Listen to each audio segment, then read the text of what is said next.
БС официјално оди во опозиција откако денеска Централното претседателство едногласно одлучи да не учествува во новата влада.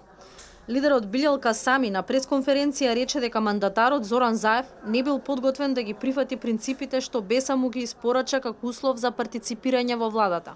На прашањето дали движењето ќе гласа за новата влада, Касами одговори тешко бидејќи предложените кадри на ДУИ не гарантираат реформи.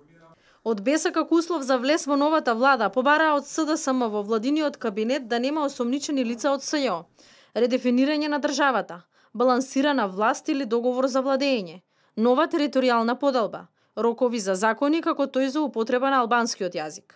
Тоа што ние цениме дека е важно за да БЕС биде дел од реформска влада, каде нема да бидеме во ситуација кога и во претходните владења на Груевски со Ахмети, цело време Ахмети се жалеше дека јас сакам, али не ме слуша Груевски. Не би сакале ние без тој потпишан договор да бидеме во иста позиција и да кажеме да, БЕС сака да биде во реформска влада, али Ахмети и Заев не го сака тоа. Редефинирање со еден збор значи Македонија да биде држава на сите граѓани кои живеат во неа. Дека БЕС нема да биде дел од владиниот состав преку соопштение објави и СДСМ, велат не нашле заеднички јазик. Попладнето во седиштето на Бихачка, средба Заев Ахмети. Разговарале за собраниската седница, ама и за кадрите што ДУИ ги предложи за во новата влада. Хазби Лика за вице-премиер за спроведување на рамковниот договор. Бујар Османи за вице-премиер за евроинтеграции. Булен Салиу за министер за правда. Садула Дураку за министер за екологија. Крешник Бектеши за министер за економија и Рамис Мерко за министер без ресор. За Алијансата на албанците се предвидени Министерствата за здравство и за локална самоуправа.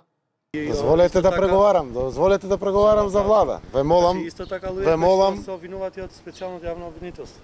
Имате потврда за некои од кадрите кои што се нудат од партиите дека се под истрага?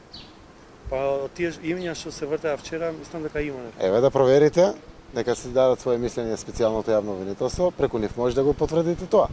Ние знаете дека материјалите ги доставивме за сите.